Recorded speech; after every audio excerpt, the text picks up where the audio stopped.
उदयपुर नामक नगर में एक राजा राज्य किया करता था। वह बहुत उदार राजा था। उसकी जनता उससे बहुत प्रसन्न रहती थी, लेकिन कुछ समय से उसके राज्य में चोरियां होने लगी। चोरों के गिरोह ने ऐसा आतंक मचाया कि लोगों को रात भर नींद नहीं आती। अब वो सब बहुत परेशान रहने लगे।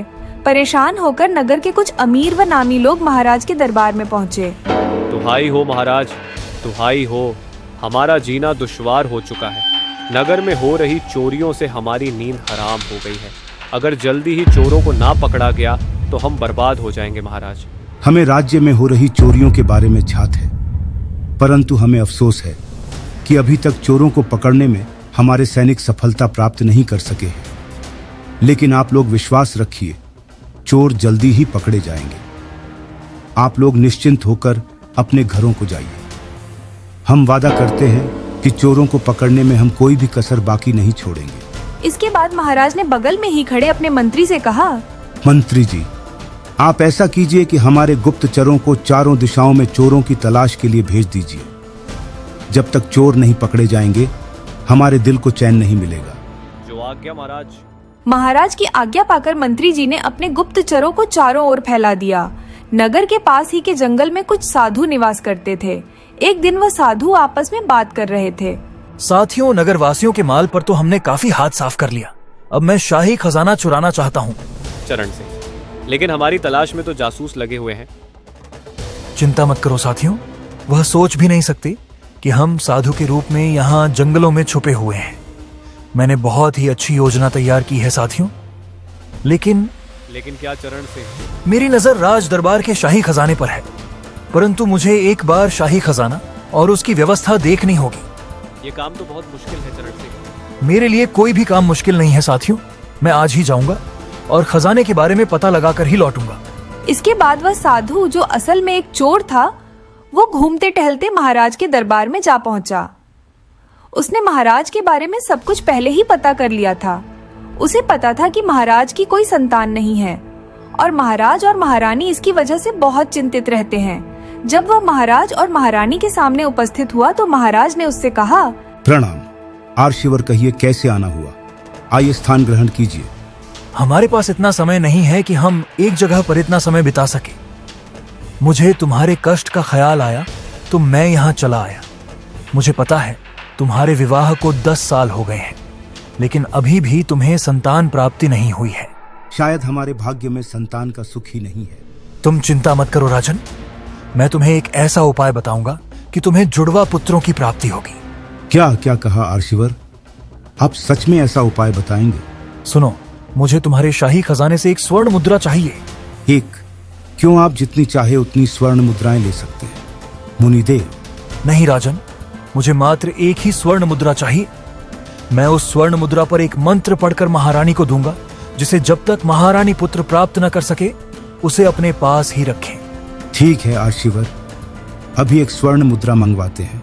नहीं, ऐसा कताप मत करना राजन। किसी और के द्वारा स्पर्श की गई मुद्रा मेरे किसी काम की नहीं रहेगी। मैं कुछ समझा नहीं आर्शिवर।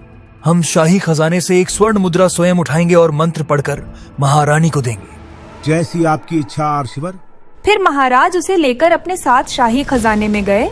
वह साधु के रूप में चोर था, जो बहुत प्रसन्न हुआ।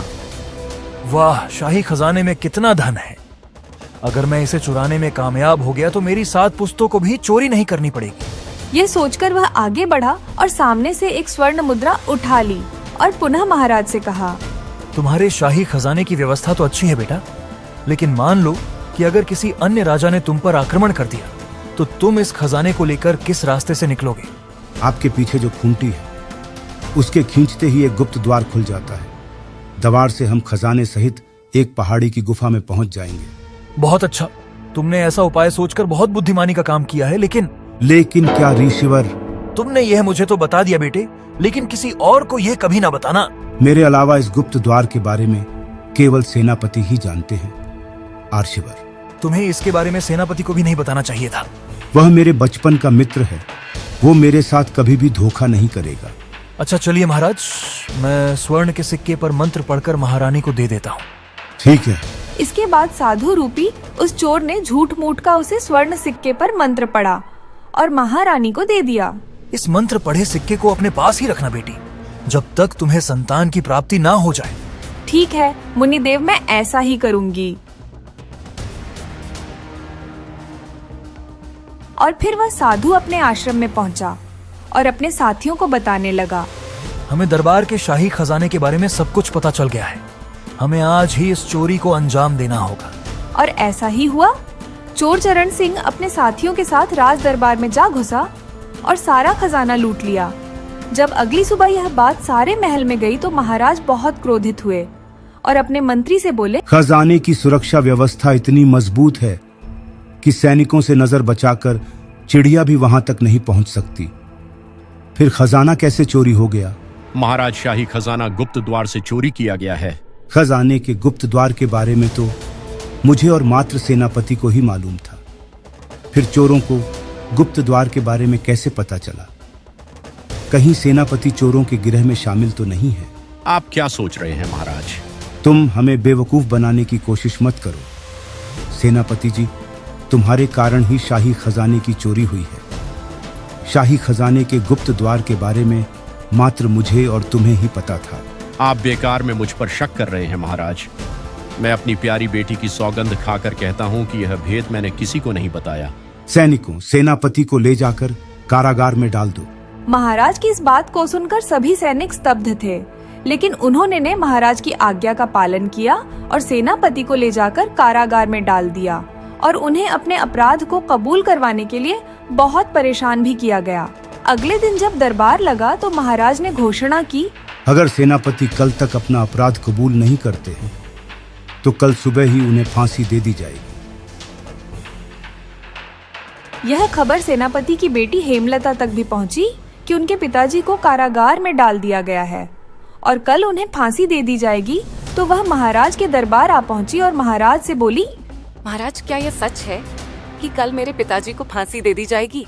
हाँ, तुमने बिल्कुल ठीक सुना है। लेकिन अगर तुम्हारे पिता ये बात बता दें कि खजाना कहाँ पर है तो उनकी सजा टल भी सकती है। लेकिन महाराज, जो अपराध मेरे पिता ने किया ही नहीं वह कैसे कबूल कर सकते हैं? ऐसा क्या सबूत है तुम्हारे पास कि तुम्हारे पिता ने यह नहीं किया है? महाराज, सबूत तो आपके पास भी नहीं है। आप मुझे 10 दिन की मोहलत दे दें। मैं असली चोरों का पता लगाकर अपने पिताजी पर लगाए आरोपों को झूठा साबित कर दूंगी।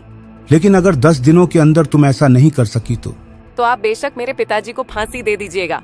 ठीक है हेमलता, मैं तुम्हें 10 दिन की मोहलत देता हूँ। महाराज की स्वीकृति पाकर हेमलता अपने घर पहुंची और अगली सुबह होते ही असली चोरों का पता लगाने के लिए घर से निकल पड़ी। उसने 5 दिनों तक सारे नगर का भ्रमण कर डाला, लेकिन उसे चोरों का कुछ पता नहीं चला। एक दिन वो सोचने लगी, मैंने सारे नगर का भ्रमण तो कर लिया, लेकिन चोरों का कुछ पता नहीं चला। अब जंगल की ओर जाना चाहिए। हो सकता है चोर डर के मारे जंगल में बसे हों। वह सारा दिन जंगल में भटकती रही, लेकिन उसे कुछ ना मिला। जब शाम हुई तो उसे कुटिया के सामने आग जलती दिखाई दी। मुझे वहाँ जाकर देखना चाहिए, वहाँ आग जलाकर कौन बैठा है। हो सकता है चोरों का गिरोह यहीं पर बसा हो। यही सोचकर वह कुटिया के पास पहुंची। साथियों, अब हमें चोरी करने की जरूरत नहीं पड़ेगी, क्योंकि राज खजाने से हमने इतना धन चुरा लिया है कि सारी जिंदगी आराम से बिता सकते हैं। दरअसल वह चोर चरण सिंह और उसका गिरह था जो साधु के भेष में बैठे थे। हिलता झाड़ी के पीछे जाकर खड़ी हो गई और उन सब की बातें सुनने लगी। ओह, तो ये साधु नहीं चोर है, और वही चोर है जिन्होंने शाही खजाना चुराया है। आखिरकार मुझे खजाने के चोरों का पता चल ही गया। ये चोर बहुत शातिर है। अगर मैंने यह महाराज को बताया कि ये चोर है तो वह विश्वास नहीं करेंगे। मुझे इन्हें रंगे हाथों पकड़ना होगा। ये सोचकर वह वहाँ से चली गई और अगली सुबह होते ही महाराज के दरबार में जा पहुंची। महाराज, मैंने शाही खजाने के चोरों का पता लगा लिया है। कौन है वे? मुझे माफ करिए महाराज, मैं आपको उनके बारे में अभी नहीं बता सकती। इसका क्या मतलब है? मैं उनको रंगे हाथों पकड़ने की योजना बना रही हूँ महाराज। इसके लिए क्या आप मुझे एक शाही सराय दे सकते हैं? और मुझे सोने और चांदी के बर्तन भी चाहिए। अवश्य, मैं ये सारी चीजें तुम्हें अवश्य दे सकता हूँ। आपका बहुत बहुत धन्यवाद महाराज। हेमलता ने महाराज का आभार व्यक्त किया और फिर वहाँ से अपने घर आ गई।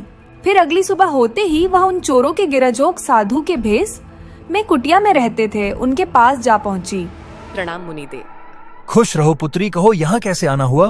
हर्षिवर, मैं सेठ राजदेव की पुत्री हूँ। मेरे पिताजी बड़े नगर में व्यापार करके लौटे हैं। उनके लौटने के उपरांत हमने अपनी शाही सराय में आर्षि मुनियों को शाही दावत दी है। मैं उसका निमंत्रण देने आपके पास आई हूँ। मेरा अनुरोध है कि आप वहाँ अवश्य आएं। अब तुमने दावत दी है तो हम अवश्य आएंगे। साधु महाराज, आपका बहुत बहुत धन्यवाद।